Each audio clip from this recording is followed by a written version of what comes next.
Praise the Lord. இன்றைய நாளுக்குரிய வேதவசனம் மீகா 7வது அதிகாரம் 15வது வசனம்.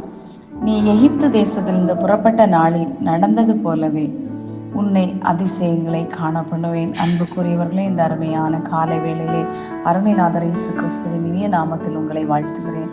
கர்த்தர் தந்த நல்ல வசனத்திற்காய் நன்றி செலுத்துவோம். பாருங்கள், கர்த்தர் நம்மை அதிசயங்களை காண பண்ணுகிற தேவனாய் இருக்கிறார். இந்த நாட்களிலே வேதனையோடு பாடுகளோடு எனக்கு அதிசயங்கள் ஒன்றும் நடக்கவில்லை, அற்புதங்கள் ஒன்றும், எனக்கு ஒரு அற்புதம் நடந்து விடாதா, எனக்கு ஒரு அதிசயம் ஆண்டவர் செய்து விட மாட்டாரா என்று வேதனையோடு இருக்கிற அருமையான கர்த்தருடைய பிள்ளையை கர்த்தர் இன்றைய நாளை உங்களை பார்த்து சொல்லுகிறார். உன்னை அதிசயங்களை காணப்படுவேன்.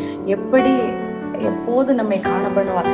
அன்று எகிப்து தேசத்திலிருந்து ஜனங்கள் பாலும் தேனும் ஓடுகிற கானான் தேசத்திற்கு பிரயாணப்பட்ட போது எகிப்திலே பார்வோன் ஜனங்களை அடிமைப்படுத்தி வெளியே விடாதபடி அவன் வைத்திருந்தான்.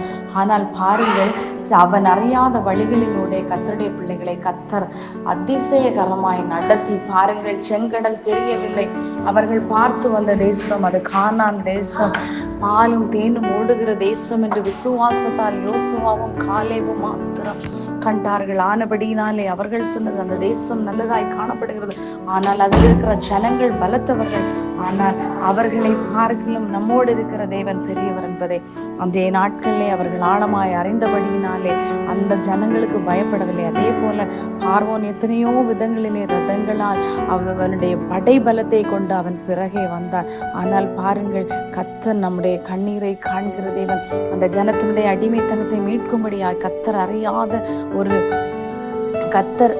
கர்த்தருக்கு விரோதமாய் இந்த பார்வோன் எழும்பி நின்ற போது கூட கர்த்தர் அவனை வாதைகளால் வாதித்து புறப்பட்ட போது அவன் அறியாத வழிகளினுடைய கர்த்தர் நம்முடைய இஸ்ரவேல் ஜனங்களை வழி நடத்தி கானானுக்குள் பிரவேசிக்க உதவி செய்தார். அதற்கிடையே யோர்தான் பிரவாகித்து வந்தது.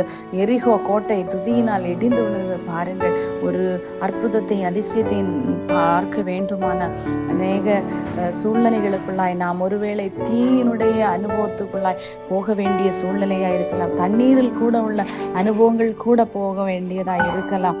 ஆனாலும் கர்த்தர் நம்மை விடுவிக்க வல்லமுள்ள தேவன் என்று நம்பும் போது அவர் நம்மை அதிசயங்களை காண பண்ண வல்லமுள்ள தேவனாய் இருக்கிறார். கர்த்தர் தாமே உங்களை அதிசயங்களை காண பண்ணி மகிழ்வை பாராக. ஆமென். God bless you all.